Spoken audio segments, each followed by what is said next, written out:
Welcome guys to a brand new video on Genshin Impact. I want to talk about Wuthering Waves and Genshin Impact because honestly you guys can absolutely see the difference in the updates that we've been getting recently, and I can promise you guys it's all because of Wuthering Waves. Wuthering Waves has finally put pressure onto Genshin Impact, and the devs are finally implementing changes into the game, improving the character design and animation simply because they don't want to lose players to Wuthering Waves. This actually shows us that Genshin Impact has definitely recognized that Wuthering Wave is going to be a challenge in terms of competitor with the open world genre, because right now Genshin Impact has the biggest monopoly right now. It's not really a monopoly, what's the word? Genshin Impact is literally the only option for a good open world gacha game, mobile game. It's only Wuthering Waves. Take a look at the rest of the other B-Tech open world games out there.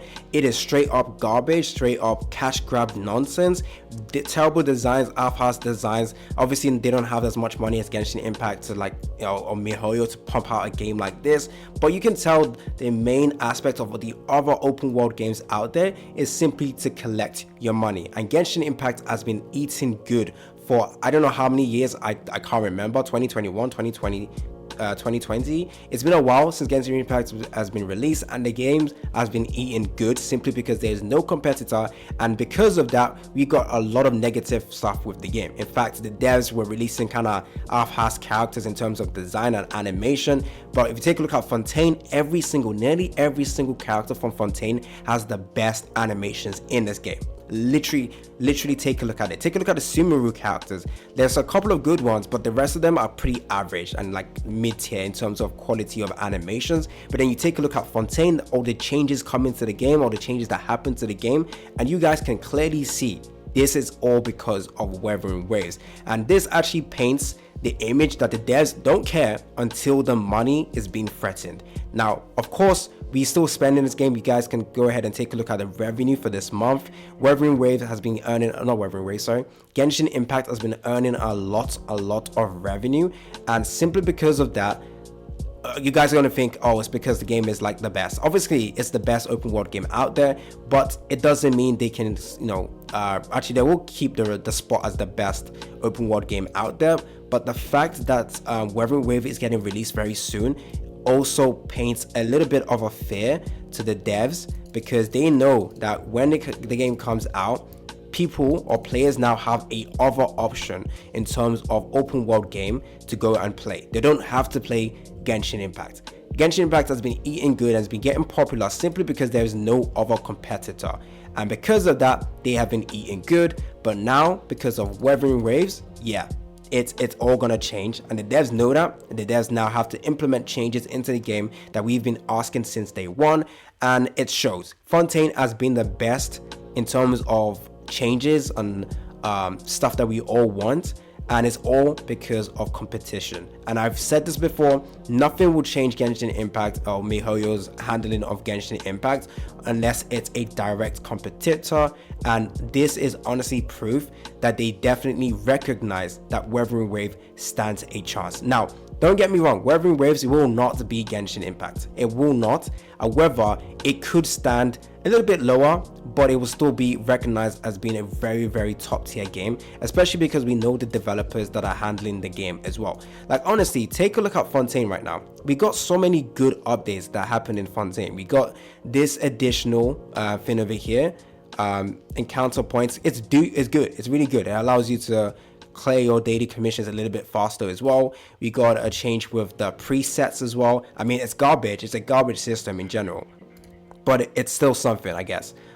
They also, if you go over to let's go over to the adventure, they did a lot of little changes that we've been asking to just streamline the game a little bit better. In terms of, if I go over to here, go over to dispatch, the fact that you can now send your characters back all over again instead of going each individually and adding the characters shows that, okay, they have seen that that Wuthering Waves is coming out and they need to step up the game. Wuthering Waves right now is sitting at over 26 million pre-registration. If that doesn't get Genshin Impact to start figuring out all the stuff that we wanted to see implemented in the game, there is nothing else that will change that. And as you guys can see, all of the changes that is happening right now is simply because of Wuthering Waves. It's not because the devs are thinking, you know what, we now have to start trying hard. It's not because of that. They don't care about you.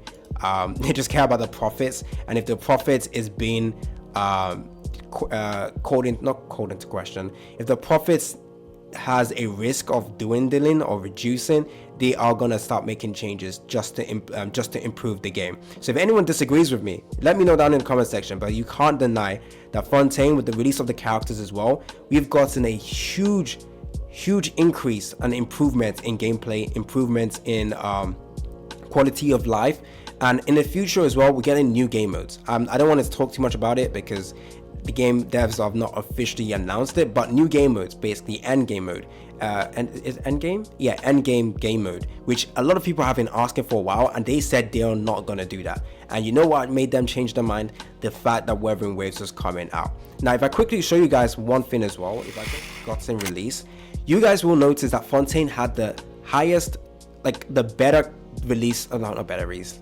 The animations for Fontaine characters were way better than any of the other, well, actually, the first few characters we got in-game had really good stellar animations, like Zhongli's Meteor from the Sky, Mona's Burst. Is it Burst? Raiden came out, and that was peak. Raiden was peak time. When Raiden came out, she honestly blew my mind, and I fell in love with Genshin Impact simply because of Raiden. The animation, the design was insane. And then post Raiden release, the characters we've been getting were kind of falling down in terms of quality. Haytham, he has really good drip, I can't lie, like really good drip, but his animation sucked. Like, it's so boring. It's pretty much a Kachin. It was pretty much the animations for her, but for now they changed the color and pretty much slapped it on our Haytham. It was pretty much like that, and it was garbage, and that's why I didn't even summon for him. I don't care how good a character is, if they don't look good and the animations in it isn't really good, I don't summon for him. Now, if our Haytham gets a rerun, I will summon for him, but like, as you can see, I don't really summon for characters that didn't look cool. He looks cool, so I'm definitely gonna summon for that, but his animations were like lackluster. Aizu, honestly, the worst animation in a 5-star in this game. I don't care. He has the worst animation. It's pretty boring. Now, you guys are gonna say it's because it's a healer, but nah. Kokomi had amazing animation, and she's just a healer. I don't know why they made his animations pretty bland, and like, it's just not good. And then we got Lenny. Don't really like his animations, but this was like the first 5-star for Fontaine. And then after Lenny, the rest of the Fontaine characters were insane, except Shiori. Shiori was the worst. Actually, no. Shiori looks like a 4-star. She looks like a 4-star. I can't lie. She looks like a 4-star. She doesn't look really that good. The animations as well, absolutely ass as well. I'm not saying ass. It's mid. It's mid. But we got New Valette. When New Valette came out, everything changed, because this was the second best looking character in the game. I mean, the second time I saw a character that I instantly fell in love with. First was Raiden. Next was New Valette. New Valette is insane in terms of animation, gameplay, everything about him was top tier. And then since then, we've been getting this amazing character. Now, I didn't summon for him, but his animations are pretty good, pretty amazing as well. His design, top tier, literally top tier design. Farina, amazing animation, amazing design. Navia, amazing design, amazing ultimate ability, ultimate skill animation. This bird mummy, amazing design. I should have summoned for her. I did, but then I stopped because I was waiting for Alecchino, and I got Alecchino C2 now with her weapon, but I should have summoned for her as well. She looks really cool. And of course, I'm skipping Shiori, she sucks. But the next character we get in is Clorinda, and if you guys have seen her animation, it takes a step further in terms of the best animations in the game, or some of the best animations in the game. And all of this, again, is all thanks to Wuthering Waves, because finally, the devs have realized, you know what, we have to step our game up. We have to show them cool animations, cool design, so that the people that play our game, does not leave and play Wuthering Waves. They need to try and retain as much players as possible, because I kid you not, the first people that are playing Wuthering Waves are the people that play Genshin Impact. Anyone that's playing Genshin Impact is going to play Wuthering Waves. Sorry about the knock-in. They will try it out, simply because they want to see how another open world game plays. And if they love that game, it's now like a competition. It's like, who are we gonna stick with? Because I don't think everyone wants to play multiple open world games. I really want to only stick with 3 gacha games in general. Right now I have Nikkei, I have Genshin Impact, and now I have Solo Leveling Arise. I'm not sure if I have time to play Wuthering Waves, especially when I've put a lot of investment into Genshin Impact. But I will try Wuthering Waves out because I'm a content creator, and if I love that game, damn, it's gonna be like, where should I spend my money? Like that's the question. Where should I spend my money now? Is it in Genshin Impact? Is it in Wuthering Waves? Who deserves my money? And that's what Genshin Impact devs are worried about. They don't want competition. I mean, we want competition so that they can stop giving us half-hearted quality of life. So in the future, you're going to see new changes, new stuff that the devs don't usually do. So in September, when our anniversary comes up, you will see way better rewards than last time. Honestly, guys, that is my prediction. When Wuthering Waves is released in May 22nd, our anniversary in September for Genshin Impact, the rewards will be way better, because I believe Wuthering Waves will have its 100-day anniversary celebration thingy, and they probably will give us an insane amount of rewards.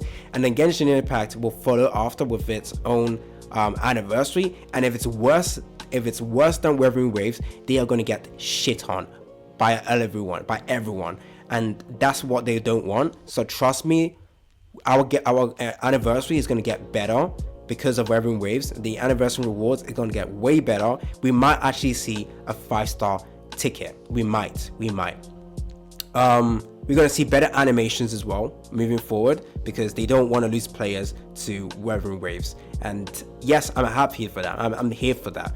But once again, Wuthering Waves is not going to beat Genshin Impact. So I'm going to show you guys the animations of Alicino and all the Wuthering Waves, all the Fontaine characters, because look at this. It's insane. Take a look at Farina. This is really top tier animation. We haven't had that in a while, literally. Like all the other characters we got, the animations were kind of basic and similar to other characters, and that was not what we wanted. So huge shout out to Wuthering Waves. I do recommend trying that game out. I will be trying it out. Of course, we will see whether 4.7 has better what's it called, not drops, better revenue, because right now Genshin Impact, it's all in. Everyone has seen how insane MiHoYo has been winning so far. But now that Wuthering Waves is now getting released, or has been released at that time, we will see how much people are spending on Wuthering Waves, and Genshin Impact might finally say, okay, you know what, we need to improve even more. We need to step it up even more, and that's all we want to see. That's all we want to see. Where is the last one? There it is. So that's all we're gonna see, and you're gonna see that 4.7. I can predict a lot of stuff. 4.7, because Genshin Impact knows that around 4.7 it's the release of Wuthering Waves. 4.7 is gonna have the hypest banner in a while. We're gonna have so many top tier banners that a lot of the people that are playing Wuthering Waves and want to spend a lot in that game might have to decide who to summon for, which game to spend on. 4.7, we're gonna have insane characters. We didn't get Farina rerun for 4.6, so she's definitely coming in 4.7. So that's Farina, Clorinda with the amazing animation, and then we're gonna get one other like insane DPS character, or one other insane character in the game. Like who could it be? I mean, we've got Kazuha recently, so I doubt it's him. It could be Yelan. Did we get her recently? I can't remember, but it's probably Al Haytham. We haven't gotten Al Haytham in a while, so Al Haytham will probably come out, another top tier DPS character. Many people are going to be like, yo, Al Haytham, Farina, Clorinda, that's going to be insane. So hey, that's something we want to see. And take a look at Navia, our first gun type character. Like insane. And if you take a look at the animations, look at this. Like, we didn't get good animations like this. It's been a while, and I'm all here for it. Look at this, really good. It's been a while, and there we go. This is not my actual team, by the way. I'm only showing you guys this team so that we can see all the really amazing Fontaine characters. So first of all, we start with this. We go to this. Look at the animations. We go to this. Look at this, bro, and we go to this. Look at the animations. It got better. Fontaine was the better update. We got new quality of life changes as well. Insane. We got I already talked about the quality of life stuff that came out, and end game mode is probably coming out as well pretty soon. Again, I don't want to talk too much about that as well because they haven't officially announced that, but yeah, it's gonna be insane, guys. Literally, the future for Genshin Impact is going to be better simply because of Wuthering Waves, and I'm all here for that. Show support to Wuthering Waves as well, so that we can improve Genshin Impact as well. Literally. Anyways, it's been your boy AC Gamer. Don't forget to like and subscribe, and I'm out.